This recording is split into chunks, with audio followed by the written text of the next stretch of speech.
brought to you by Head Start Basketball. I've evolved as a coach to where we don't do a lot of drills. We do a lot of competitive 5-on-5 stuff, and if I feel the need to stop it, I will stop it, correct things kind of in a 5-on-5 situation, not necessarily a 1-on-1 or 2-on-2 situation. I think kids want to play. They want to play 5-on-5, and if I want them to come to practice every day, I've got to make it fun. I've got to make it worthwhile. Mike DeWitt just completed his 24th season as the head men's basketball coach at Ohio Wesleyan University, where he has compiled a record of 386 and 249. Including his time as the head coach at Hiram and Kenyon College, DeWitt has an overall record of 436 and 325 over 29 seasons. He has also served as an assistant men's basketball coach at Kenyon College for 2 seasons, and was an assistant coach at Ohio Wesleyan for 3 seasons prior to that. During his playing career, DeWitt was a member of 3 conference championship teams. He was a 2-time All-NCAC selection at Ohio Wesleyan, and helped the Bishops win NCAC championships in 85-86 and 86-87.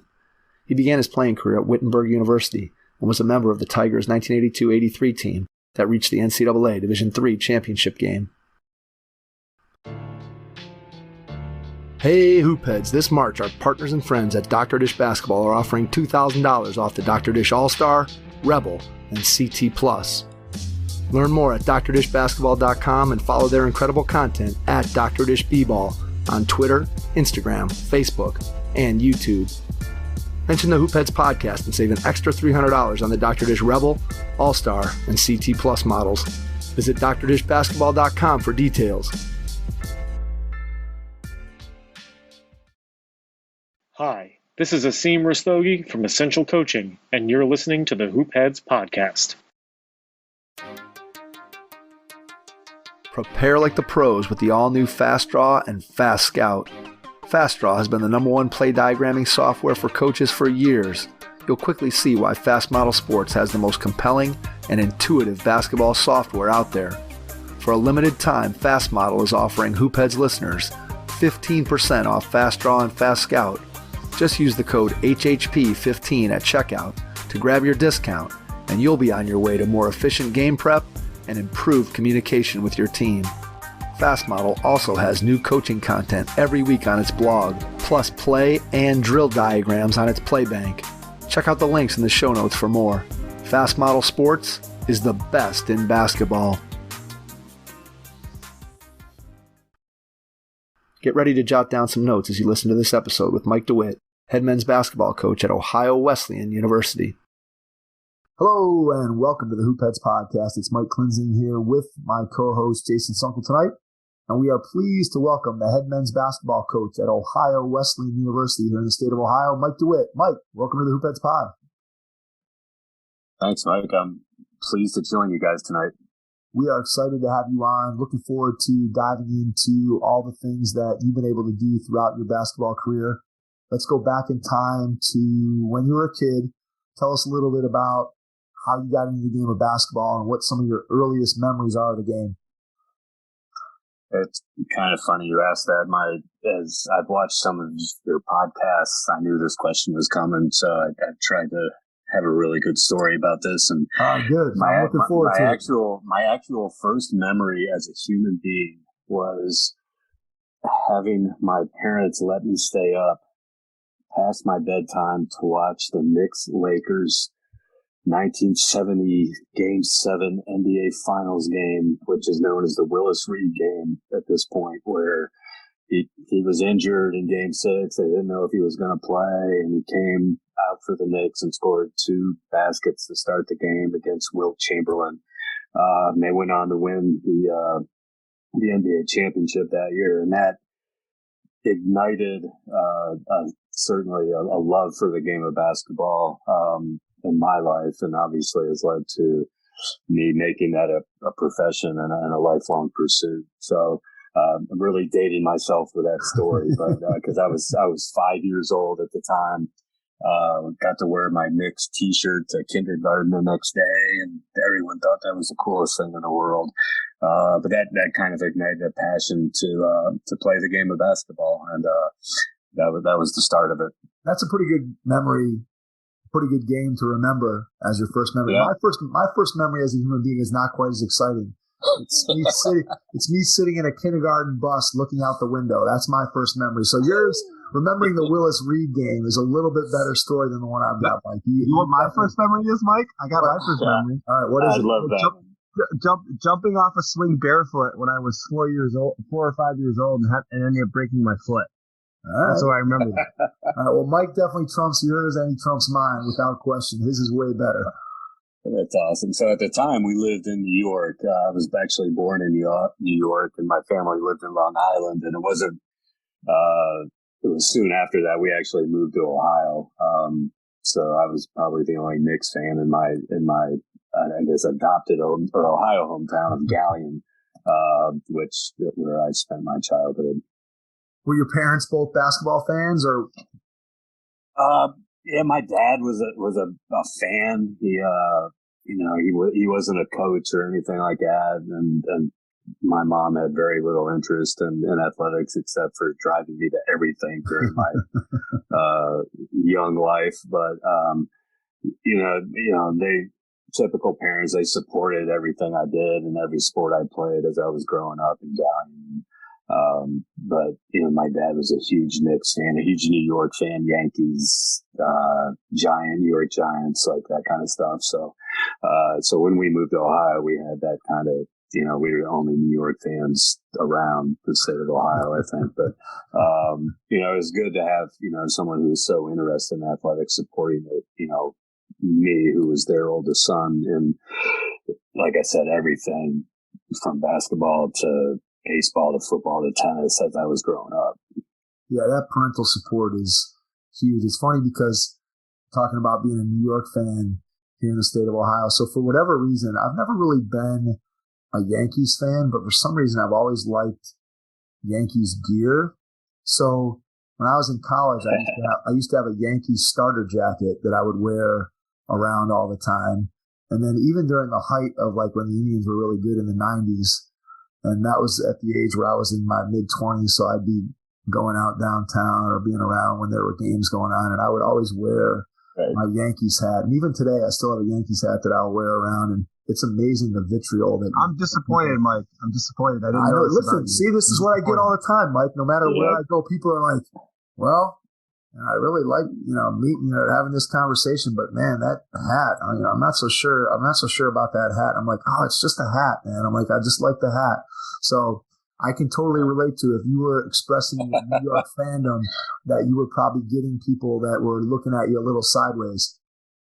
For sure. Like I wouldn't dare wear a Yankees hat in the place I grew up with right now. So you have a lot more guts than I did growing up. I kind of liked it. I kind of like people coming up to me and giving me some business. They're like, hey, but anyway. That's fine. All right. So was basketball always number one when you were a kid? I know you mentioned that you were playing lots of things. Your parents are getting everywhere, but was basketball from the time you were little, was it always number one, or did it kind of evolve that way over time? It was always number one. And like I said, I played a lot of different things growing up, as I think most people my age did, and I think kids still should do, even though a lot of them don't. But basketball, I played in elementary school and middle school and up into high school. It was always my first choice, and any other sport I played was secondary to that and had to fit around my basketball schedule. In a town that was, small town, Gallion, Ohio, that was really good in football. And actually won the state championship at least once during that time. But I was a basketball guy through and through. Played it, winter, spring, summer, fall by myself, going to the YMCA, on the playgrounds, that kind of stuff. That was definitely my love, and where I thought I could, become a good high school player. That was the main goal when I was growing up, and was fortunate enough to have some success at that level. What's your favorite memory from being a high school basketball player? Do you have one that sticks out? For sure. So I had a up and down, success level growing up. When I was 6th, 7th grade, I was the best player on all those teams, and then I stopped growing and everybody else kept growing. And my sophomore year at Gallion High School, I was the 20th person on a 20-man varsity and JV roster. Didn't get a chance to play a whole lot, was really, second guessing. Could I play at even the high school level? But started growing, and by the time I was a junior, I was the 7th, 8th person on the team, playing a little bit on a admittedly average high school team. But we played in the sectional tournament that year at Ashland University. And back then the sectional tournament was a big deal. It wasn't just one game. You had to win like 3 games to win the sectional championship. We won a couple games. And the third game, we were playing Lexington High School, who was ranked 4th in the state in AAA. Again, dating myself. Yeah. That was old big school level. And we were playing Lexington at Ashland and hanging in there. And I didn't play much, but I made a couple baskets. And at the end of the game, with 8 seconds to go, my high school coach put me in. We're down 1. With the ball, and we're trying to work the ball to our 2 best players, and they're both like double teamed, and I'm wide open at the elbow, and the point guard passed me the ball, and I shot it and made it and won the game, won the sectional championship against number 4 team in the state. That's awesome. And it was just, again, every time I go to Ashland University, whether it's for recruiting now or camps or whatever, like I just, I don't tear up, but it just brings back such great memories. Like I go over and walk to that spot 15 feet away from the basket where I made that shot. And I'm like, wow, that was pretty cool for a high school kid to have happened to him. And frankly, it spurred me on to work even harder at becoming a good player, because I didn't want to be that guy who just made a shot his junior year and everybody forgot about him. So I worked hard over the summer, went to a lot of not open gyms, a lot of playgrounds, that kind of stuff. And had a great senior year where I averaged I think 18, 19 points a game. It was all district, all state, not all state, I'm sorry, all conference. And just had, it kind of spurred me to be motivated enough that moment, at least to become a good player, not just have kind of be a one-shot wonder, so to speak. That's very cool. I mean, I can feel your passion and excitement even today, whatever it is, 35 years later. I can still feel that feeling that you have. And I know that as a player, I can relate to those moments and think about things that happened to me as a player, that when I go back and I think about them, or in some cases I can still watch them on video every once in a while, you still kind of get that, you get those goosebumps, you get that feel like there's nothing that ever really replaces that. And you kind of continue to the experience that for somebody who hasn't gotten to experience those moments as a high school athlete or college athlete or whatever it may be, there's just nothing like it. And then the fact that you use that as a springboard to be able to continue to improve and use it as a way to motivate yourself to continue to move on in your career, I think is interesting, and also something that is not surprising when you start talking about what it means to be a high school basketball player. You've talked a couple times, and this is a topic that we've talked about, Mike, a lot on the podcast, is just comparing and contrasting the way that somebody from our era grew up in the game of basketball as a young kid, going through sort of youth basketball, which there really wasn't much youth basketball when you and I were growing up, compared to the way kids grow up in the game today, where you were driving around and riding your bike and trying to find games and playing pickup basketball or playing on the driveway. And now today kids are in the gym, and there's probably a coach with them, and there's probably parents in the stands and all those things. So when you think about the two systems, and you think about the way that you grew up and you think about the way that kids grow up in the game, just talk a little bit about your feelings about it, whether you want to highlight some of the positives of each system, and just sort of what you've experienced yourself growing up, and then now what you see as a college coach, kind of looking at how the landscape has changed over time. Yeah, you put it very well. I think there are positives to both ways, the way things were done back in the day and the way things are done now. And you hit it exactly on the head. Like when I was trying to develop as a player, it wasn't a lot of personal coaches and organized open gyms and things like that. It was getting up early in the morning, going to the playground, going to other towns and finding games and finding open gyms. And I shouldn't even say open gyms. It was, running at the playground where there were 50 guys there and you had to win to stay on or else you weren't going to play for 2 hours.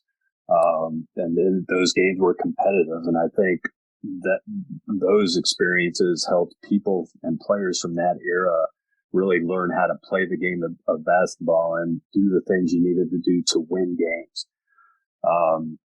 Comparing that to today where a lot of kids, have, they have personal coaches, they go to personal workouts, the open gyms they go to, like you said, are supervised by high school coaches. And it's just a different skill development, as opposed to what it was, 20, 30 years ago. I think both have, merit, but I think when I'm, as a head college coach, one of the things I have to teach our guys is doing the things they need to do to win games because they don't get that kind of competitiveness, as they're growing up. They're skilled. They're really good. But they don't have that, I would say as much that inner fire of knowing how to win, desperately at just winning a game. And I think that's a huge difference between now and what it was back then. I could not agree more. You hit it completely. I've had this rant so many times on the podcast in terms of you look at kids today and you look at how skilled they are. The 12th man on a high school team today, what that kid can do with the ball in their hands in terms of ball handling and the number of kids that can shoot the ball from 3-point range compared to when you and I were playing in high school where every team had the 6'2", 230-pound football kid that just came in to screen and rebound, and that kid doesn't really exist anymore in high school basketball. And it's just the players are so much more skilled, and yet at the same time, I do feel like that competitiveness piece is one that's missing, and I do think that there's I think the basketball IQ comes and goes with players today. There are some players that I think have it, but I think there are others that because they spend so much time with the trainer and just working with some one-on-one and that kind of thing that they don't necessarily understand how all the skill they have translates into a 5-on-5 game. And so you start talking about that competitive piece and the idea of, hey, I'm at the playground and if I don't win, I might have to sit for 2 hours or I might just pack it in and go home.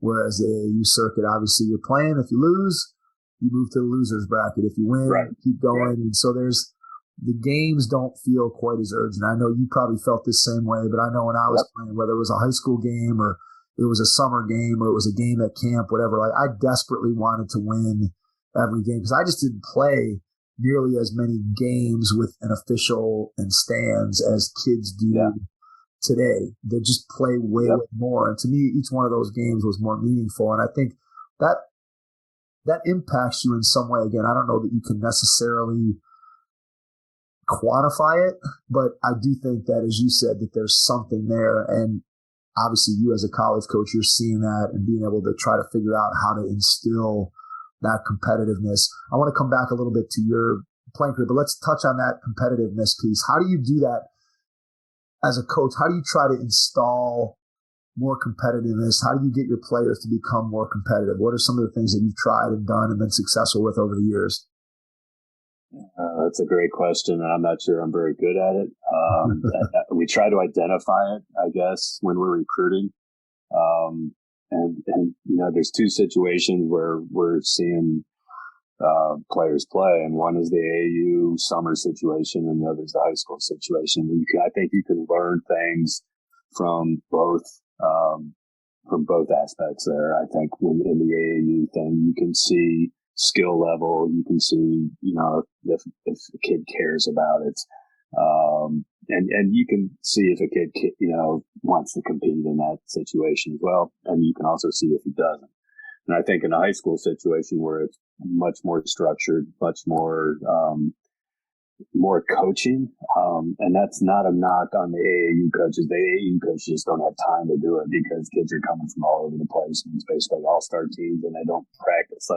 But in a high school situation where the high school coaches have a captive audience, that, you're going to see kids in a more organized, structured situation and maybe not being able to, display their skills as much, but you can see what their impact on winning is. So you try to recruit it, and when you get kids in your program, my philosophy has developed over the years because they do get a lot of the individual skill work from whoever away from our program, is that we try to make our practices as competitive as possible in 5-on-5 situations as possible. So I guess if there's a way we try to encourage that competitiveness and to develop it, it's in practice in those situations. It's almost like you're replacing what you and I might have done sort of organically. You're trying to replace that in the practice setting by just giving kids opportunities to compete. That makes total sense. All right, let's go back to your journey as a high school player. When does college basketball get on your radar? Was it something that you always thought, hey, I want to have an opportunity to play college basketball? Or was it, hey, I'm not sure I'm really ever going to be cut out for this, but then boom, you hit that shot, you start to work on your game. Now suddenly maybe it becomes a reality. Just talk about a little bit about your process of how you ended up at Ohio Wesleyan as a player. Yeah, so it did become a reality as I worked hard between my junior and senior years. Again, went from being a 7th, 8th man who, made a shot to help his team win a sectional championship to averaging 18 points a game senior year. And I got some Division I interest, meaning they sent a GA to watch a couple of our high school games, a couple different, smaller D1s. Immediately they saw my talent level and called their buddies at the D3 level. And that's where I was heavily recruited by a lot of Division III schools. Actually, initially went to Wittenberg, for 3 years, which my thought process going to Wittenberg was I wanted to play in the winningest program I could possibly find. And that was the one at the time that was winning a lot. And, I had a good experience at Wittenberg, but it ended up not working out for me from a playing time standpoint. And so I transferred to Ohio Wesleyan for my last 2 years. How do you use that experience when you're talking with recruits or talking with your current players about guys who, hey, make sure you find the right fit, and then conversely, when you have guys maybe who aren't playing as much as they'd like to, what do you do in terms of your conversations with them to sort of keep them steady and keep them engaged so that you can keep them part of your program? Yeah, first, I'm super honest with them about that. And I never want to keep a kid from transferring, and I never want to discourage a kid from transferring. And I think back when I played, transferring almost had a certain stigma about it, that you must have been an attitude problem or whatever. And that wasn't the case in my case, I didn't think. And I had a good experience going from one program to another. And so even before the transfer portal was super popular and all that stuff, we would, if a kid emailed me about, discussing a transfer, I felt like I was pretty open and would be pretty open to that opportunity because it's not always a bad thing. I also feel like as a, drawing on my playing experiences as a coach, I've experienced as a player way back when every kind of role you could have. I was the last guy who never played. I was the best player. I was the guy who had to play a role. When I got to Wittenberg, I was one of the best freshmen they had. I was one of only 2 freshmen to play on the national runner-up team. But by the time I was a junior, I wasn't playing at all. So I feel like I try to, and I do try to relate those experiences to our guys. And I think I have a good understanding of where our guys are mentally, if wherever they are in our program, if they're starting, if they're have a role off the bench, if they're not playing at all, and be able to relate to them that every single role is important and that you're important to our program. Again, having that experience in my background as a player has helped me relate to everybody on our team because I've experienced it. Yeah, I love that from the standpoint of using your own experiences to be able to relate that to players. And obviously, as the older we get, the less maybe relevant those stories become in terms of, but you can still take those ideas and kind of how you felt in each one of those spots and be able to share that with players in a way other than saying, "Hey, remember when I was a player?" Because players obviously players get very tired of, they don't want to hear about you as a player. You realize that very quickly when you become a coach. Yep, and I don't tell any stories about me as a player. But in my mind, I know I've been through what this kid is going through. Like, hopefully, I can help him. Yeah, absolutely. Do that. So, no, that makes complete sense. And I think that the other thing that I really love that you said, and I think it's so important for coaches, and I know it's one of the things that for me early on in my career when I was coaching, it was something that was, I think, difficult for me, is to be able to have those honest conversations and be very, very blunt about kind of where kids stand. Because I think young coaches, and I know I was guilty of this, is you kind of feel like, I don't really want to let this kid down and tell him, oh, this is how it is and you're not going to play. And you kind of always want to give them hope. But ultimately, I think what you end up doing is you end up confusing them. And then when you have players who are confused, then that's where you get these seeds of doubt, and that's when you get them talking. I don't understand what coach is doing. And it just it breeds a lot of discontent. Whereas if you just come right out and say, hey, this is where we think you're deficient, or this is the reason why you're not playing, now there's no doubt in the kid's mind. Plus, you give them a blueprint for what they can do to try to earn more minutes or try to work and improve their game. So I think those honest and blunt conversations to me are critical to anyone's success as a coach. Yeah, it took me a while to learn that as a young head coach, which we'll probably get into in a second. Like I wanted all my players to be happy. I wanted them all to like me. I wanted them, to have a great experience in our program. That's just not realistic sometimes.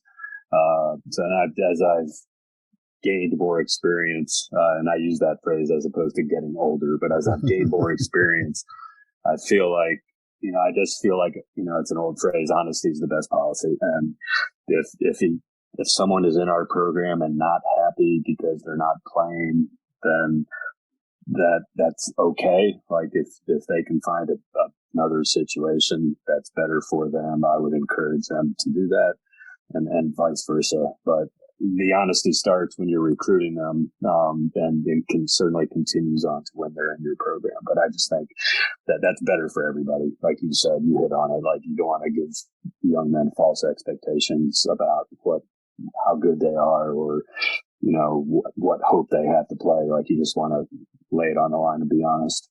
And I think players appreciate that. That's the honest truth. Is they may not necessarily love that conversation in the moment. Nobody likes to be told, hey, you're not good enough, or this guy's better than you, or you work on this. Nobody loves to hear that. But I ultimately think that players do appreciate the fact that you're not trying to play games with them. You're just coming right out and saying, hey, here's how it is. And then that also opens the line of communication, right, where a player can, I think, feel more comfortable than talking to you, because they know that if they come in and they have a question for you, that they're going to get a straight answer, as opposed to if you're kind of dancing around the issues or you're not really telling them the truth. I think that cuts off the line of communication. At least that's what's happened in my experiences. I agree. And I feel like a lot of players, they always say they want a coach, to be honest with them. And I tell them, okay, I'm going to be honest with you. You need to handle it. And that develops, I think, a mature relationship, when you're dealing with 17, 18-year-old kids, or in our case, 20, 21-year-old kids. Like, I'm backing up what I told you. I'm going to be honest with you. So you need to be able to handle it. You need to be able to talk about it with me. And you need to have that kind of relationship, if you're going to be in our program, or if I'm going to coach you. What were you thinking about when you were in school? Was coaching kind of always on your radar and you kind of knew that was your career path, or was it something that as your playing career ended, you looked around and were like, hey, I got to figure out a way to stay involved in the game? How did you come to coaching? Great question.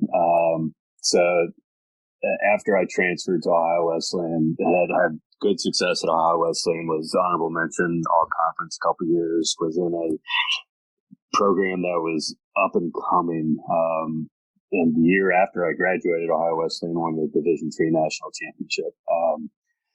And I actually graduated from Ohio Wesleyan with a degree in accounting, had a job in accounting for probably a year, but just missed, not necessarily basketball, but just missed being around athletics.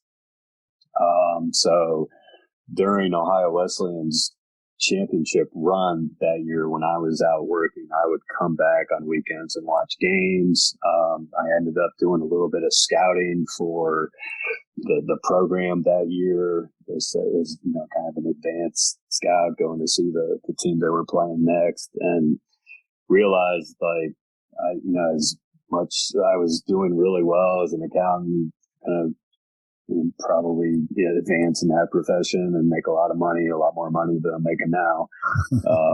And just missed the competitiveness, missed being around it. And so I decided to quit my job and go get a master's degree at Ohio State in sports administration, and worked not a ton, but several just odd jobs to pay for it. But I also started my career as a volunteer assistant coach at Ohio Wesleyan, not knowing that I wanted to coach, but kind of just knowing that I wanted to be around athletics. And I had, I was going to get a master's degree in that sports management, and I was going to see where that took me. But somewhere along the line during that time, I fell in love with coaching. I was, like I said, a volunteer coach for a couple of years at my alma mater, and learned a lot. Thought I could have an impact. And especially at the Division III level, I didn't really have any, misconceptions that I was going to be, an assistant coach at Ohio State or that kind of thing. But, just kind of gradually figured out this was something I could do. It was something I could, like I said, feel like I could have a positive impact on programs and on players, and something that I could do and fulfill a little bit of internal competitiveness that we all have. That started there, right after I graduated. What would you say was something that you were good at when it came to coaching right out of the gate? It sounds like maybe building relationships and having an impact was something that you initially were attracted to. Is that accurate? Definitely. The coach at Ohio Wesleyan at the time is the Hall of Fame coach, Gene Mahaffey, who was exceptional at X's and O's and organization. But one of the things that I helped him with, and our other assistant coach did, was being able to communicate with the players at the time who were, only a couple years younger than me. And that was probably my main strength at the time. And so, again, that just having that relationship and doing that and being able to kind of be a liaison between the head coach and the players was my initial role. And, hopefully, I think did that well enough to move on in my career for sure. Your next opportunity is at Kenyon, correct? Correct. I went from volunteering at Ohio Wesleyan to getting a full-time job at Kenyon. And I use full-time in the loosest possible sense because it was a $10,000 a year job, being the top assistant and but also being the head golf coach, which wasn't all that bad. Just spent a lot of time, driving golf teams to golf courses. There you go. Sitting in clubhouses. But those are the plum jobs. Every high school basketball coach is looking for that golf job, right? Isn't it? That's for sure. I had it. But I'm extremely lucky to go to Kenyon at a time when they were on the verge of being unbelievably good. I worked for a coach named Bill Brown, who there were two Bill Browns in Division III coaching, and one was a longtime coach at Wittenberg, and one was a coach at Kenyon. And I obviously worked for the guy at Kenyon, who had a big Division I background, who was completely the opposite of Coach Mahaffey at Ohio Wesleyan in terms of organization. And at Ohio Wesleyan, Coach Mahaffey would have the practice plan. We would start practice at 4:00 and we'd do the first drill at 4:07. And, it was just incredibly organized and down to the minute. And my first practice at Kenyon, Coach Brown was like, well, what should we do today? And I'm like, I don't know. Like, what'd you do last year? And so it was a great learning environment for a young coach, like myself. And we had some really good players. My first year there, I think we were 16-11, but my second year we were 24-4, won the conference tournament, made the NCAA tournament for the first time in Kenyon's history. But as again, the only assistant coach there, was given a lot of responsibility, a lot of stuff thrown on my plate in terms of X's and O's, in terms of recruiting, in terms of, just doing everything that the head coach just didn't want to do or whatever. So it was a great experience to be able to do that on a team that was having a ton of success. Did you take notes and start to collect things that you felt could be valuable to you as you moved on in your career, whether that was moving on, if you were going to be an assistant, or I know eventually here you're going to get a head job in just a second. But just, did you have a system for sort of cataloging what you were learning, or was it maybe less formal at that point? It was less formal. And I listened to your podcast with Chris Sullivan the other day, and I love Chris, and Chris is way more organized, and he was obviously way more organized at a young age than I was. He's got the Google Drive advantage, though, Mike. You didn't have any of that back in the day. Yeah, exactly. Absolutely not. It was more, for me, it was more mental. But I'm sure I did write some stuff down about more X and O stuff than anything. But it was just happening so fast, and so much was happening at the time that I was just trying to absorb everything, not knowing that my next job was going to be a head coaching job. Honestly, like, I thought I was going to be an assistant there for, more than 2 years, certainly. But the opportunity at Hiram came up, and I'll go into that too. Like, I was completely unprepared for that. Maybe I should have taken more notes. But thrown into a situation at Hiram where I think some other people had turned the job down.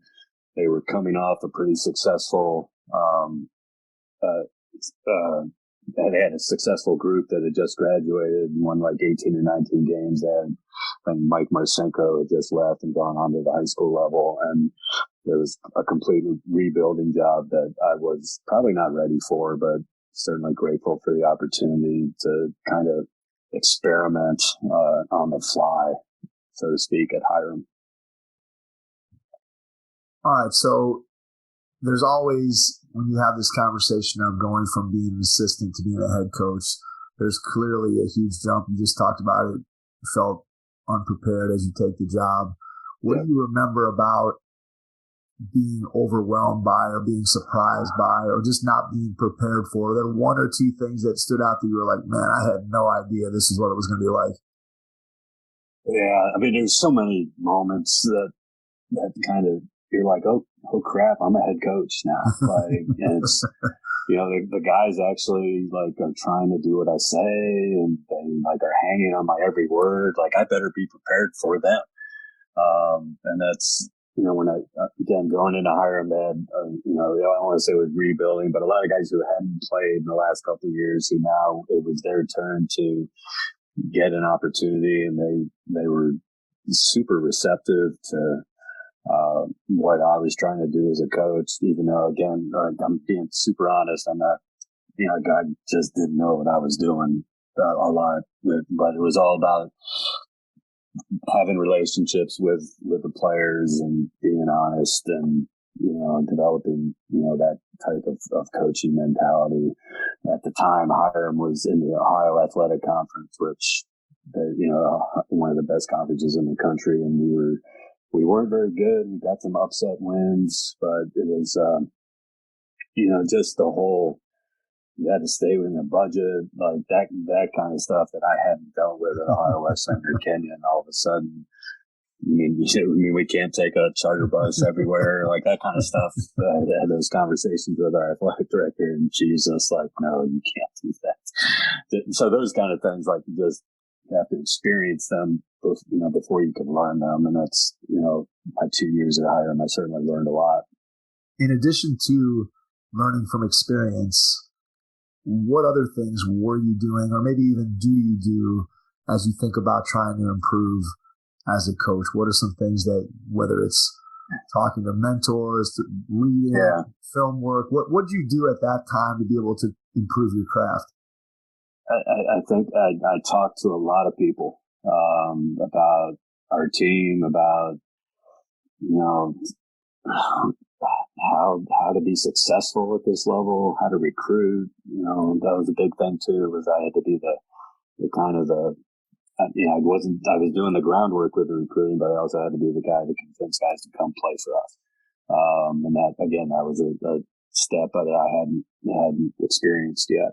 But yeah, using mentors, and I feel like one of the things I've developed into as a mentor for a lot of people, and I hope we'll get a chance to talk about that. But I think, just talking to people, not being afraid to reach out to coaches maybe you didn't know. And I had a great experience, not with any one particular person, but with a lot of people, just being willing to talk to me about what exactly was I doing and how can I make myself a better coach. And I still, to this day, feel like, you hear the phrase lifelong learner. Like, I still do that to this day.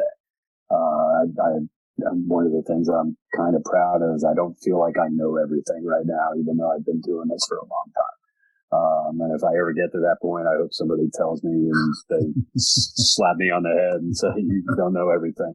But I think that's one of the great things about this profession is that people will help each other. And I certainly experienced that as a young coach. Yeah, I could not agree more. That's been one of the things that, I don't know if it was surprising to Jason and I when we started doing the podcast, but just the fact that people are as open as they are and that they're as willing to share things that they're doing and be able to, I think what it comes down to is that most people who are coaching at any level, they love the game. And so, they want their team to be successful, but they also want to see the game of basketball succeed. They want to see the people who are involved in the game of basketball succeed. And that's one of the things that I found to be, again, the most refreshing with doing the podcast is just talking to people. And there's so many people out there at every level that are just willing to share what they know because they care so much about the game and they want to lift the game up. And when you lift up a person who, especially, again, a coach who has more experience, being able to reach back down to a coach who's just starting out their career, be able to lift them up. Yeah. Why don't we talk about that right now? Before we jump to you moving over to center as the head coach, talk a little bit about the mentorship that you've been able to provide over the course of your career to players. I think this is a good point to do that. Yeah, sure. And like I said, I'm proud of the fact that a lot of my former assistant coaches and players are coaches, whether at the college level or the high school level. And one of the things I think is important is preparing people that work with me for head coaching positions. And so what I've tried to do is just give our assistant coaches a lot of responsibility and make them more prepared than I was 30 years ago to become a head coach. The head coach at Kenyon College, John Ellenwood, was my first full-time assistant at Ohio Wesleyan. And he had some other jobs before he got the Ashland job, but he's always thankful that I gave him his start in coaching. John Vanderwall at Marietta probably has one of the best Division III programs going right now. He was a full-time assistant after Coach Ellenwood was. And then, I have Nate Conley, who's the head coach at Manchester, who was my assistant for 7 years when we were really, really good here recently. Just won the conference in the Heartland Conference in Indiana. So, I feel like those guys go on and they have success, and I'm proud of that. And I think that's really, really important. One of the things I've also had the opportunity to do in my career is I've spoken at the NCAA Basketball Coaches Academy, which it was before COVID, but they have young coaches come down to Tampa, which going to Tampa for a couple days in April isn't a bad thing. But being able to talk to young coaches about work-life balance and how to, go forward in your career, and just being super flattered that the NCAA asked me to kind of be a panelist down there and be able to share some information was really humbling. Then I'll continue to do that as long as they ask me. But again, just giving forward to I had people back in my younger days who you could call up a Division I coach and they'd let you come to practice. I thought that was the coolest thing in the world, and I did that all the time, and try to be that way with younger coaches today. Easier to do that today in terms of the delegating to your assistants and helping them to grow and develop? Because I think that one of the things that when we've talked to other coaches, they told me a little bit about how, early in their career, I think when you're driven to be successful and you're ambitious, especially when you have a background as an athlete yourself, you kind of want to do things yourself because you think you can do it the best. And I've talked to so many coaches, Mike, told me, hey, when I was younger, I had to control everything. And really my program and my coaching went to another level when I sort of allowed myself to give up some of what I used to feel like I had to control. So is that kind of what happened with you over the course of your career, that you got better at that delegation piece? Absolutely. That's a great point. And when I was at Hiram and later at Center, and in my first couple of years at Ohio Wesleyan, I did want to do everything myself. And then some of that I think was necessary because it was kind of building each program in the way you wanted to mold it. And then I think as I've gone on in my time and been established here at Ohio Wesleyan, I've gotten way more comfortable at being able to delegate a lot of things, and delegating meaningful things too, not just hey, sending an assistant coach to go recruiting because I don't want to go that night or something like that. That's not helping a young assistant coach get better. But meeting with the assistant coach every day to have his input in practice planning, or letting him know we actually have a budget and we can't do this, and here's what it looks like, and so this will help you become a coach. But yeah, you're exactly right. That's something probably I did not, I shouldn't say probably, it's definitely something I did not do in my younger days. I was going to do it and I was going to take the blame if things didn't work. But when you're young, like you said, you're trying to prove yourself and all those things. You're not going to delegate as much as you do later in your coaching career. What are some of the bigger picture things that you share with young coaches, either the ones that are on your staff or just as you mentioned when you're going and you're giving a speech at a clinic? What does that look like in terms of some of the things that you're talking with young coaches about? I think the one thing is actually have a bigger picture in mind, and not just get in the grind. The grinding and the day-to-day stuff is necessary and it's great, and you need to do that stuff. But what is your overall philosophy? Have a philosophy, whether it's the same as mine or different than mine. You have to have a philosophy about how you want to coach, and playing wise, player relationship wise, everything. And I think that's the first thing. And one of the things that I've over the years, secondly, kind of gotten into is have work-life balance. It's not worth it to spend 20 hours a day coaching basketball if it's going to destroy your home life or whatever. And you can be a good coach, you can be a championship coach and still have a great family situation and have a life outside of it. And I think that's I think that's something a lot of people, and especially a lot of young coaches, need to hear, because I just think that there's a bigger thing to basketball and all this, and it's we want to win, we want to do the right things, we want to treat our players the right way, but you also want to kind of sometimes get away from that a little bit. How do you fight that? Because I think especially today, when you look at the ease of being able to just watch film, for example, compared to when you started your career and you were trying to hit the fast forward button and the rewind button and you were going past the play that you wanted a million times. I always laugh because I can remember sitting in the locker room as a player, and I can remember doing it as a coach early on in my career too, where you're trying to watch film with your players and you got the VHS tape and you hit rewind and it goes a minute past the clip you wanted to watch. And I just remember it being totally brutal. And obviously now you have so much more access to be able to watch things. So how do you sort of train yourself, for lack of a better way of saying it, to have that balance, to be able to step away when it's so easy? Everything's right there at your fingertips. You can always watch one more play, one more half, one more game, one more opponent. How do you train yourself not to do that? Yeah, it's training yourself. It's self-discipline. It's, scheduling. Okay, I'm going to focus on basketball from 7 to 8 tonight, or 7 to 9, and then I'm going to spend time with my wife and daughter. After that, I think you have to develop that self-discipline in order to do that. And even if you're, I say, only doing it a couple hours a night, you're still doing as much as anybody else. And I think, I don't think more is always better, but I think smarter is better. And if you can do things smart and, have a plan, that you don't have to spend hours upon hours doing this. Tell me about your experience at center and then how that leads to the opportunity to come back to Ohio Wesleyan as the head coach. Yeah, so at Hiram, my second year at Hiram, we played in a tournament down at center. And for whatever reason, we played the two best games of my career at Hiram.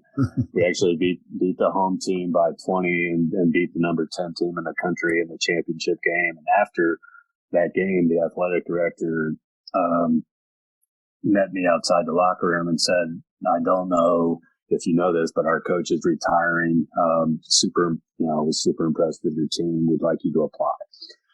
And, it was it was my second year at Hiram. My career record at Hiram was 15 and 35.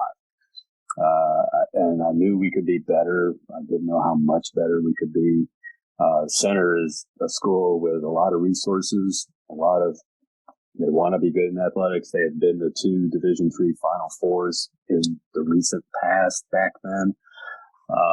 So it was something I was intrigued by, and I went down and interviewed and got the position, and had spent 3 years there. And it was honestly up and down. We were getting better. But I think I just have this etched in my mind. When I got the Ohio Wesleyan job, my career record was 50 and 75. So not, some success at center, but not a ton. We were, again, building a culture and building a foundation for what has since become a really good Division III program. And actually the assistant that I hired at center is still their coach, and someone I'm super close to. But so moving from center to Ohio Wesleyan was kind of interesting. Ohio Wesleyan had gone through a period where they were winning 7 or 8 games a year for like 4 or 5 years. Coach Mahaffey was retiring. It was going to be a job a lot of people went after, and I wasn't one of them. I was happy at center. I thought we were on the verge of doing some really good things. And the Friday before the job posting was going to close, the athletic director at Ohio Wesleyan called me.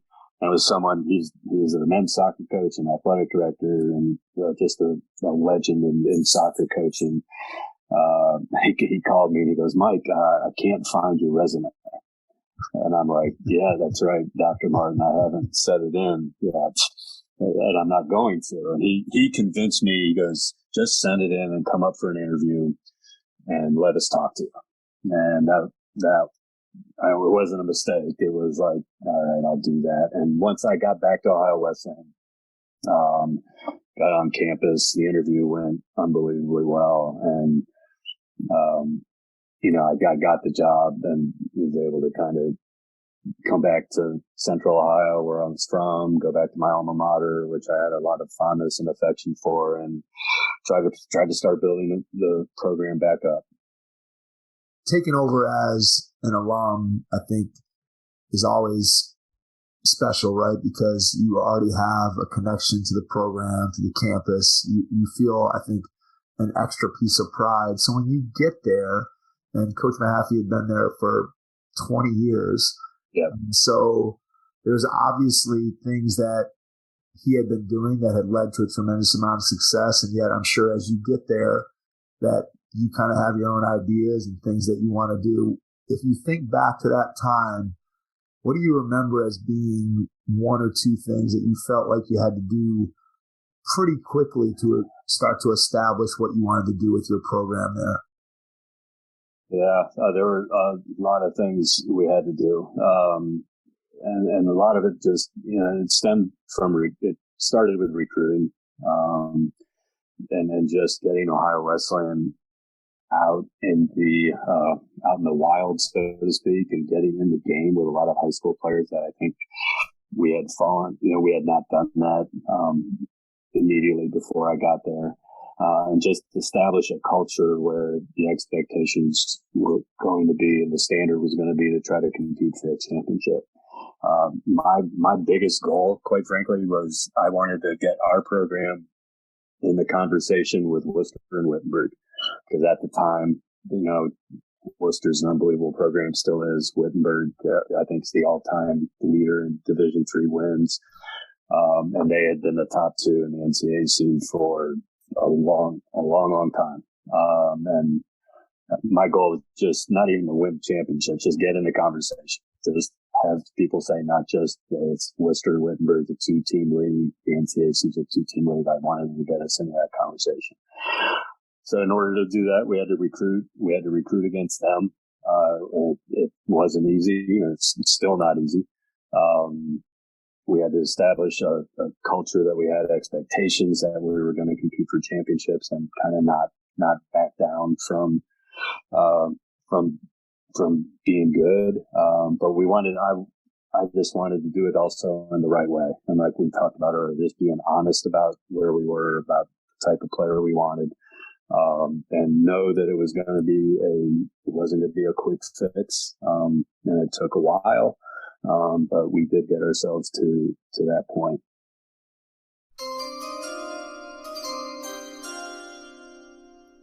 The first training camp, Elite Skill Development and Performance Combine, will be held on the campus of Western Reserve Academy, just outside of Cleveland, Ohio, powered by Unleash Potential and the Hoopheads podcast. The camp is designed for boys rising to grades 6 through 9 and will take place June 29th through July 1st, 2023. An emphasis on improving individual skills in the context of a team environment will be the hallmark of the training camp. Mike Klinzing from Head Start Basketball and the Hoopheads podcast and Joe's Decision from Unleashed Potential will serve as the camp directors of this inaugural training camp. Campers can expect 3 days of hard work, intense skill instruction, and learning how to be a great teammate on and off the court at the training camp. Players will participate in 10 elite skill development sessions led by some of the best coaches from across the country. Visit headstartbasketball.com to get registered.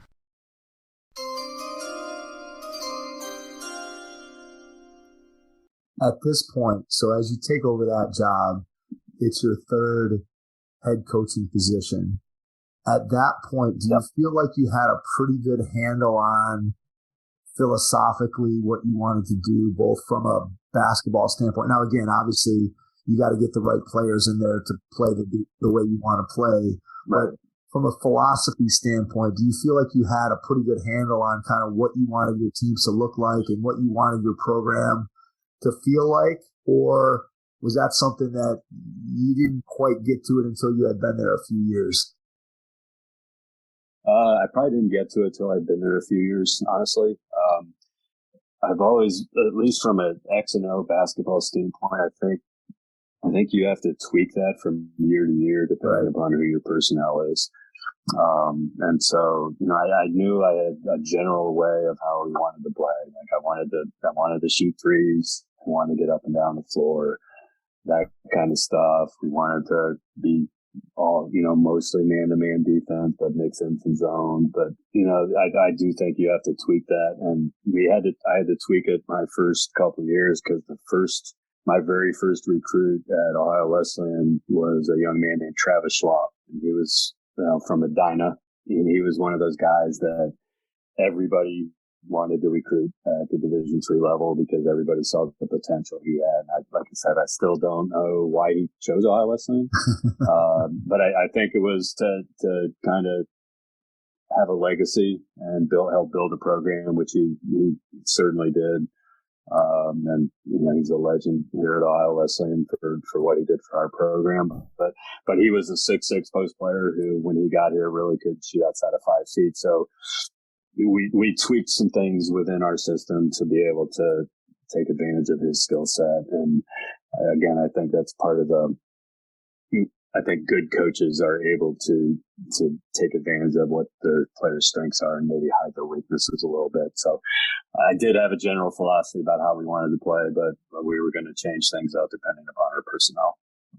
What about from a culture standpoint? Let's talk about what you do today to build the type of culture that you want. Day to day, what does that look like, building a culture? Yeah, and that's why we've been successful, honestly. We have a culture. We talked about being honest. We develop trust amongst the players, between the players and the coaches through that honesty. We talk about effort and those kind of things. When kids visit and when we have preseason meetings, like I do a PowerPoint thing with our guys that's probably 20 minutes long about just our culture and our values, because that's, I think at a place like Ohio Wesleyan, that is how you're going to be successful. We don't always get the best recruits, but the guys we get they fit into our culture. They're self-motivated.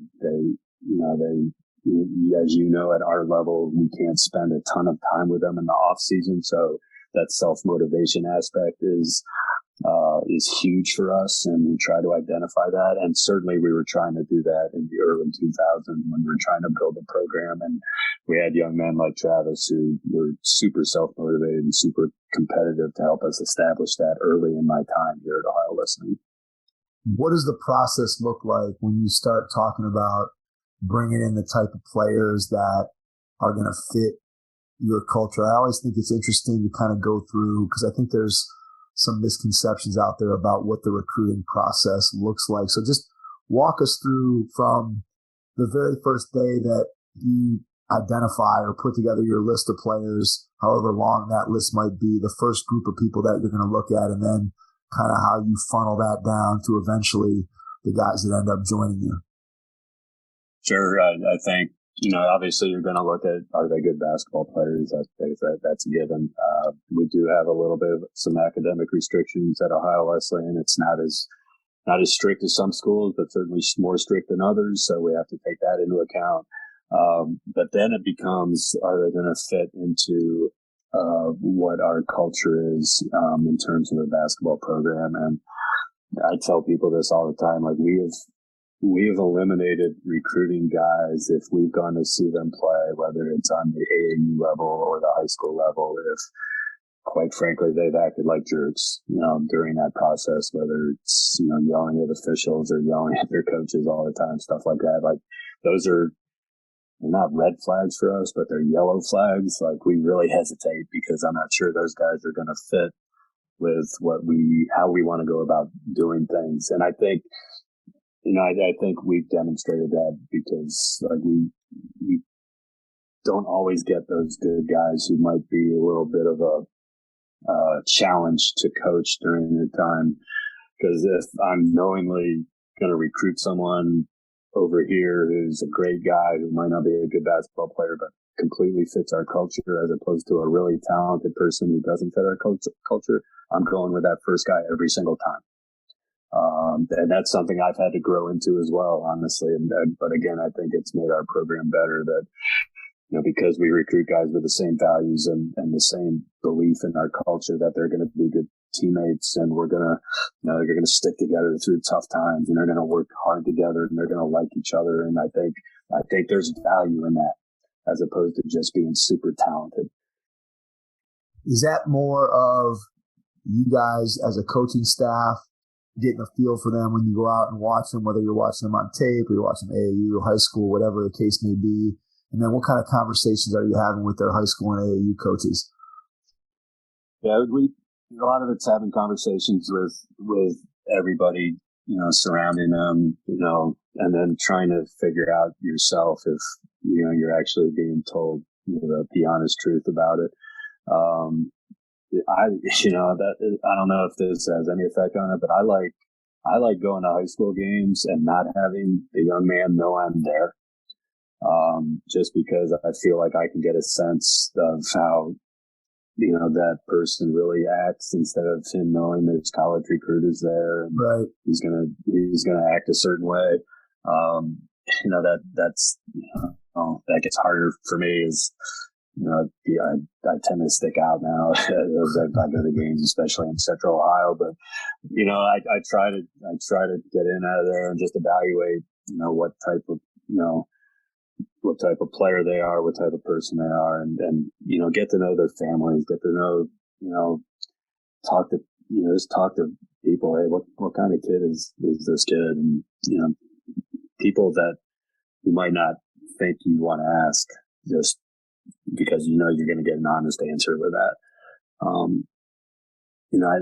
just feel like that's, again, it's just the way I've done it, the way I believe it. It makes me, I have a clear conscience about the guys in our program. I know I'm not going to have any issues. So I'm not going to have many issues, I should say. So we try to weed that out as much as we can in terms of attitude and work ethic and being self-motivated. How have you built your relationships with high school coaches in the state of Ohio and AAU coaches kind of around the area over the course of time? And how important are those relationships in being able to identify and get information about the players that you're recruiting?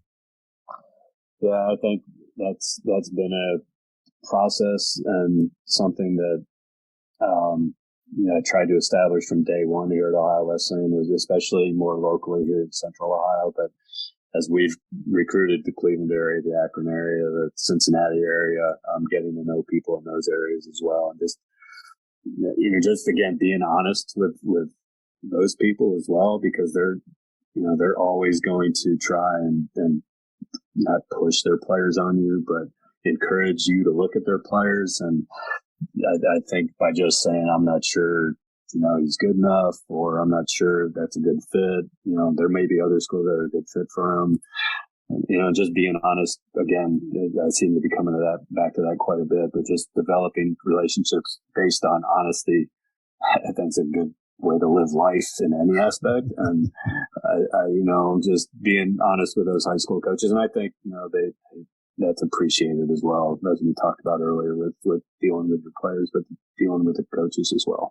Yeah, I don't think there's any question about that. Anybody that you can have an honest conversation with. And then obviously that helps too, going both ways, right? That you're honest with them about their players and say, hey, this kid can play at this level, or hey, this kid can't play at that level. And then you have, conversely, you want to be able to go to a high school coach and be able to trust that they're not pushing a player towards you that is somebody that has no chance of ever being able to play at that level. And so if you can build that mutual trust, then you've got a good situation where both parties can benefit from that honest relationship, whereas you can get in trouble really quick if you're blowing smoke at somebody. Right. And I think a lot of high school and AAU coaches know that too. Like they want me to, or college coaches to trust them. And if they're pushing a kid on us who's not good enough, like it doesn't work out, like that doesn't speak well for their ability to evaluate for sure. And they don't want that. So yeah, absolutely. And they also don't want to, I always think of it too in terms of, if you're going to push a kid that's not good enough, then the next time you have a kid who is, that coach isn't going to trust your evaluation if you're pushing somebody who's not at that level. So I think it's something that, again, you're never going to go wrong with being honest. And sometimes it's tough, right? Because as an AAU coach, maybe the parent wants you to push those kids to certain schools or to be able to at least get those kids in front of certain schools. And that's a hard position, I think, sometimes to be in as a high school or AAU coach, where you got to have that. You got to have that honest conversation, but that's certainly not an easy one for a coach to have with a parent, I would think. No, and I try to keep that in mind too, knowing that high school coach especially probably is in that situation where the parent wants him, to get their kid recruited. And, if he sends me an email and talks to me about that, hopefully he thinks and knows he's fulfilled that responsibility and we can move on. But, yeah, absolutely. That's a hard. High school coaches are in a tough spot. For sure. Yeah, it is. There's no question about that. That dealing with us parents is not always easy. It's not always the easiest for high school coaches. Let's put it that way. Yeah. Once you get a player on campus, we talked a little bit earlier about designing your practices to be competitive, but talk a little bit about your practice philosophy, just kind of how you think about organizing a practice, maybe how your practices have evolved over time from when you first became a head coach to kind of where they are now, if they've changed and how they've changed. So just talk a little bit about practice design and how you think about that. Yeah, the basic design is we'll do, 15, 20 minutes of warm-up stuff with a basketball, preferably, whether that's shooting or getting up and down. And then we get into our defensive philosophy. I'm going to use the word drills, even though we don't do a ton of drills, but defensive philosophy. And then we have a segment in the middle of our practice where we just shoot, and then we go into our offensive stuff at the end. I've evolved, I guess, as a coach to where we don't do a lot of drills. We do a lot of competitive 5-on-5 stuff, and if I feel the need to stop it, I will stop it and correct things kind of in a 5-on-5 situation, not necessarily a 1-on-1 or 2-on-2 situation. You're going to ask me why. I think players today, and again, sounding old and all that stuff, but I think they learn better when you have the whole picture in front of them. And in order to keep their attention, I want to have them engaged in the big picture. And so we have tried to go to a lot of 5-on-5 stuff, defensively, offensively. Like if we're putting in a 2-3 zone, for example, like we'll put in a 2-3 zone and we will throw 5 guys on offense and tell them, move the basketball, and we'll cover situations as they arise. And then we'll watch, as coaches, we'll watch the video and get back at it the next day and talk about situations that came up that maybe we missed. But I think kids want to play. They want to play 5-on-5. And if I want them as a coach I want them to come to practice every day, I've got to make it fun. I've got to make it worthwhile. And you can do those things by still playing with a lot of effort and playing hard. And our guys, like I said, that's part of our culture and what we do. I also give our basically our seniors, but a lot of times it could be juniors and even sophomores. I give them a lot of leeway to stop practice and correct something that's going on. And I think that develops leadership, which I'm big on. And I think that's one of my jobs as a head coach is to, develop guys who are going to be successful after they graduate from here, and they need to learn to use their voice and talk to their peers. And so if we have like our second team executing offense and they're doing it wrong, I don't mind it if one of our upperclassmen stops and corrects what one of his teammates is doing. And again, I think you get a lot of value out of that. You get a lot of communication between teammates. You get leadership development. You also get guys respecting their upperclassmen and guys that have been through it who have earned the right to kind of quote unquote coach along with me. But I think, again, that's a big part of our success as well, is just having that type of culture where the guys are invested in it as well as the coaches are. Yeah, it's that player-led team thing, right? Where it's not always coming from the coaches. It's able to come from your players. And I think you make a really good point. And I think it's one that sometimes gets overlooked. And that's, we talk a lot as coaches about we want more leadership from our team, or we need to develop leaders on our team. And then I think a lot of coaches, and I know I've been guilty of this at times, is are trying to look for leaders, and yet at the same time, you don't always provide the space to be able to be a leader. It kind of goes back to what we talked about with delegating, right? When you're a young coach and you want to control everything and sort of have your hand in everything, you can't really hand off that leadership piece because you feel like, oh, it's getting away from me. And so I love the idea that you're allowing your players to be able to step in and sort of fulfill that leadership / coaching / mentoring role with the players who are young. Because I think providing the space for them to be able to act as leaders, I think is something that we sometimes overlook. You have to have the opportunity to do that in order to be able to develop as leaders. We can't just say, hey, we want more leaders, be a leader. Right. But then we never allow kids the opportunity or the space to be able to be a leader, if that makes sense. Yeah, I agree. And it's kind of funny. I had a brand new assistant coach this year. It's great. And then we were doing something like the first couple of days of practice, and one of my captains started. He basically, after I said something, he came in and taught one of our freshmen like how to post up and where he needed to post and stuff like that. My assistant's looking at me like, "Are you letting this happen?" And I'm like, "Yeah, I'm letting this happen. Like, this is great. Like, this is how we want things done."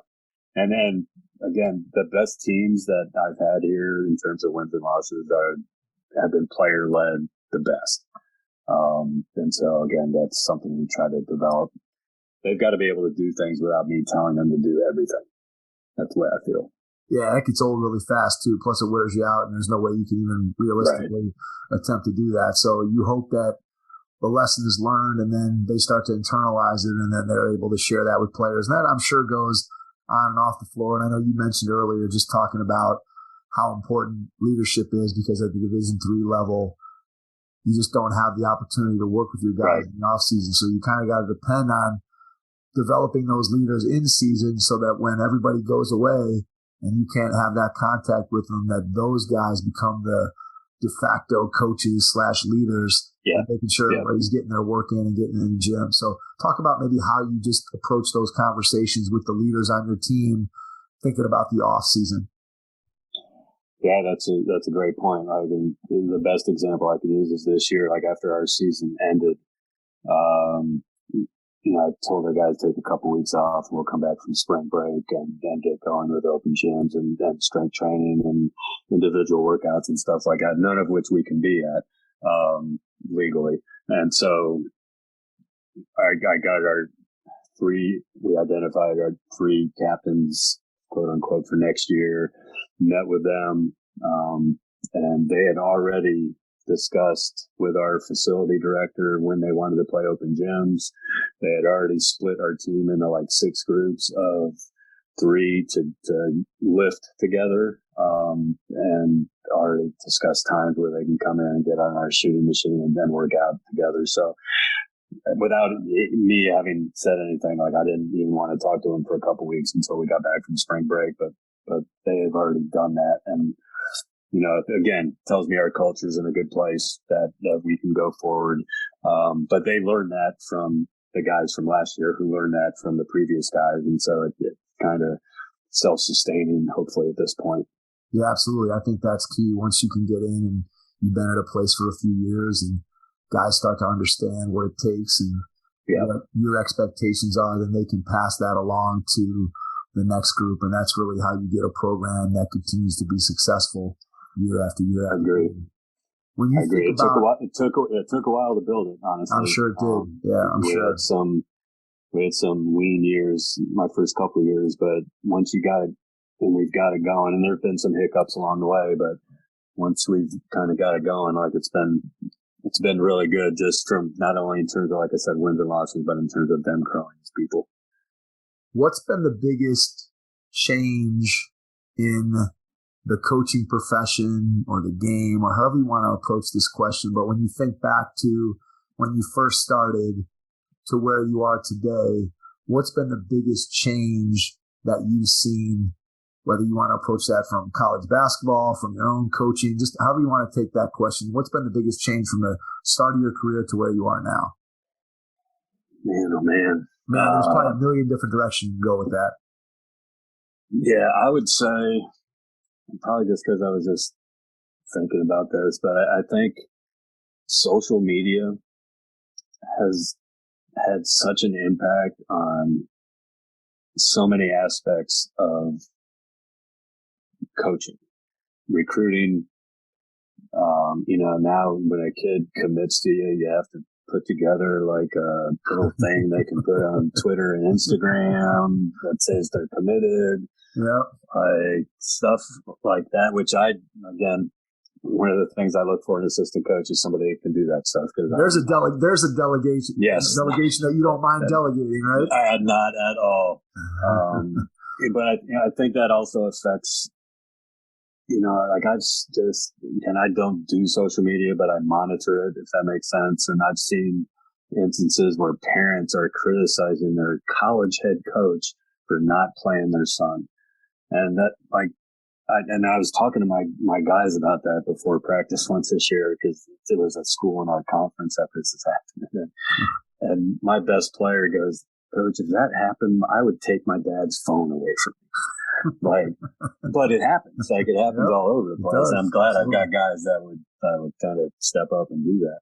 But it just has such an effect. Like, people think, I need to get in a big philosophical thing about how it affects kids growing up today, but they're always trying to keep up with everybody else and visit this place because this kid visited this place, and I'm not playing, and I'm going to transfer, and all that stuff on social media, which didn't used to kind of be known in the public, and half of social media is not real anyway, and so I just think that's the one aspect that it's mostly negative, but it can be positive, but it's just an aspect that coaches have had to deal with, I think, more and more, certainly in the last 5 years, than I've certainly had to deal with before that. Yeah, I can't even imagine growing up as a player in this era. When you go back to, let's start with just from a standpoint of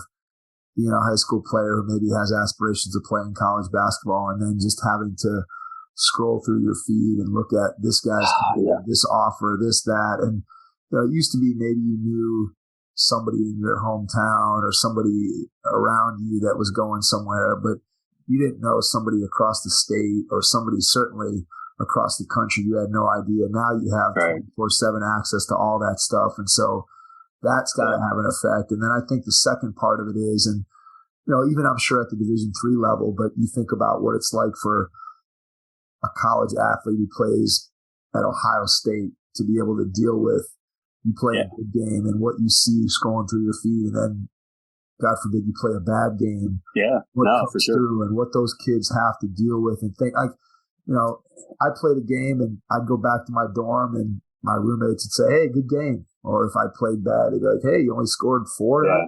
What happened?" And my whole entire circle was 5 people that cared about what I was doing. And now you look at it, and anybody can reach out to you from anywhere and get their opinion in front of you. And I can't even imagine as an athlete trying to deal with all that on top of the normal just pressures and things that go along with being a college athlete. And then for you as a coach, I'm sure having to be able to help your players to navigate that when, again, it's really uncharted territory for all of us. I can't. It is. It's crazy. And you're right. It's not so much at the Division III level, but I really feel for Ohio State football players. Yeah. Who just get some of the stuff that see that they have to deal with on social media from fans. It's kind of funny. So we had a recruit 2 years ago, really a local recruit. Really, we were really happy to get him. He put it on social media that he was coming to Ohio Wesleyan, but it got 800 likes, on his Twitter. Right.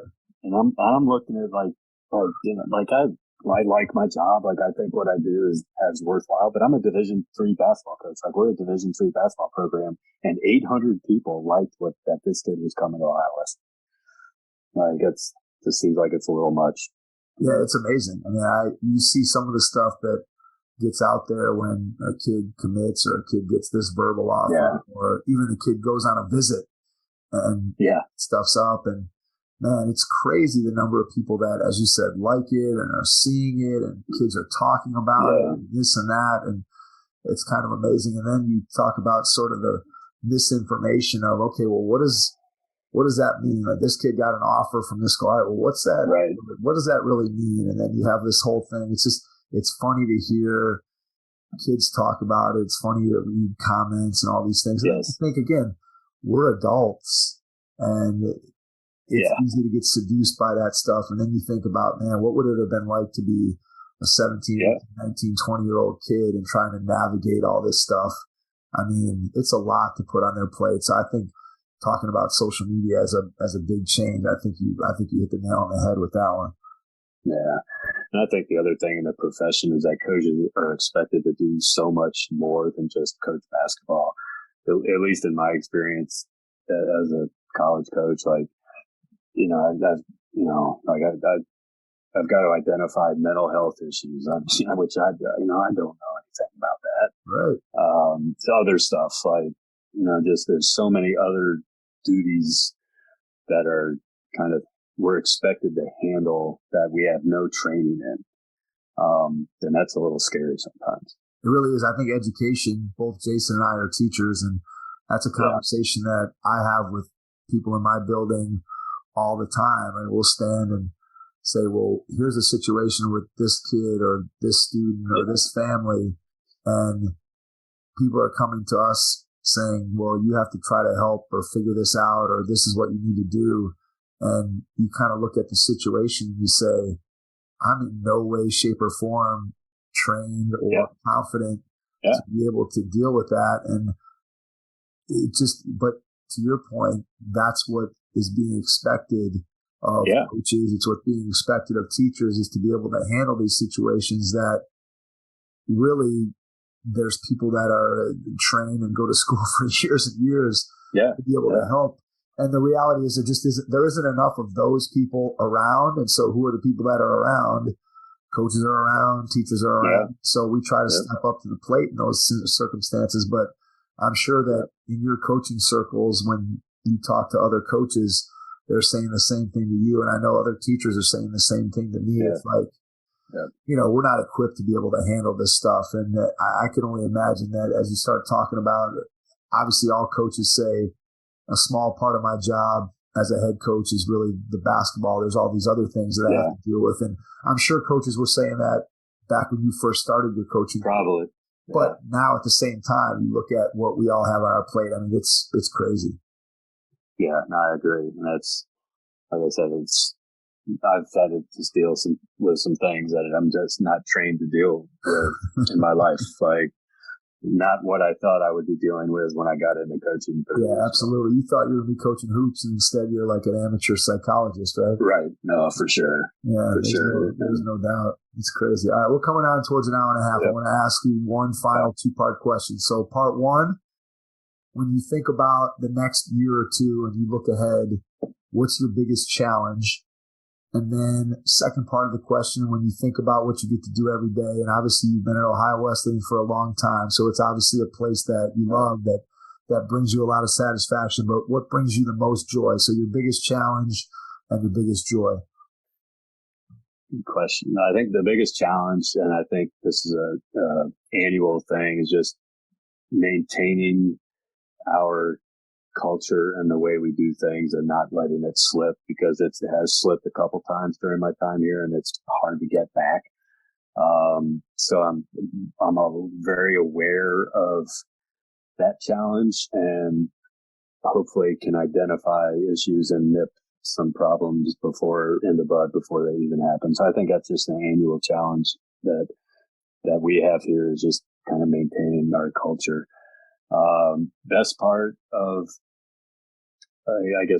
my job is always said, I think, we practice from 4 to 5:30, 5:45 every day. And my office has a window that looks out over the gym.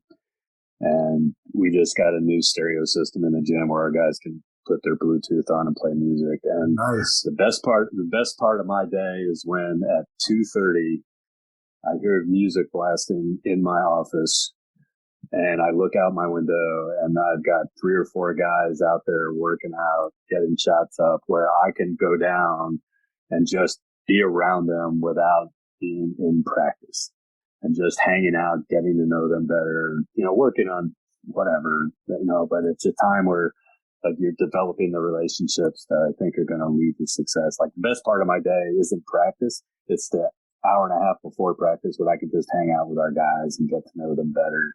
I feel like we don't do like a bunch of individual meetings with our guys. I think that stuff's really formal and, not genuine sometimes. But I think when you get basketball players on a basketball court, you really get to know them for who they are as people, and you can talk about their families and their classes and stuff like that, and talk about the negative of having to deal with some stuff that I'm not trained to deal with, but that's the stuff that I still like, in my advanced age and as a coach that keeps me young, and that I think it's important to our success. So that's the best part of my job. Yeah, I mean, we talked about it earlier, right? Those relationships that you build with players, and I think that having an impact on them, not just as basketball players, but as people, and by getting to know them and spending time with them and hanging out on the basketball floor, as you said, that's really where you get to know those kids, really where you get to build a relationship that allows you 100%. To have the impact that you want to have. And that really, again, that's what it's all about. Obviously, basketball is an important part of it, and at the college level, you got to win in order to keep your job, but ultimately you're doing it to be able to impact kids with a game that you love and being able to impact them as players, but also being able to impact them off the floor. Before we get out, Mike, I want to give you a chance to share how people can connect with you, whether you want to share your email, website, whatever. I know you're not a big social media guy, but somehow, some way, how can people get in touch with you? And then once you do that, I'll jump back in and wrap things up. Email is mddewitt@owu.edu, and that's probably the best way to reach out. Our program has a Twitter and a Instagram account, which I can't tell you what the handle is on that, but you might be able to find it. We'll find it quickly easily. We'll put it in the show notes. And that's, again, delegate that to the assistant coach. But yeah, those are the best ways with just the email and our programs, Twitter and Instagram. Perfect. Conversation's been a lot of fun, Mike. I really enjoyed it. A lot of good things I think we shared with coaches out there. So really appreciate you taking the time out of your schedule tonight to join us. And to everyone out there, thanks for listening. And we will catch you on our next episode. Thanks. Your first impression is everything when applying for a new coaching job. A professional coaching portfolio is the tool that highlights your coaching achievements and philosophies, and most of all, helps separate you and your abilities from the other applicants. The Coaching Portfolio Guide is an instructional membership-based website that helps you develop a personalized portfolio. Each section of the Portfolio Guide provides detailed instructions on how to organize your portfolio in a professional manner. The guide also provides sample documents for each section of your portfolio that you can copy, modify, and add to your personal portfolio. As a Hoopheads Pod listener, you can get your Coaching Portfolio Guide for just $25. Visit coachingportfolioguide.com/hoopheads to learn more. Thanks for listening to the Hoopheads podcast, presented by Head Start Basketball.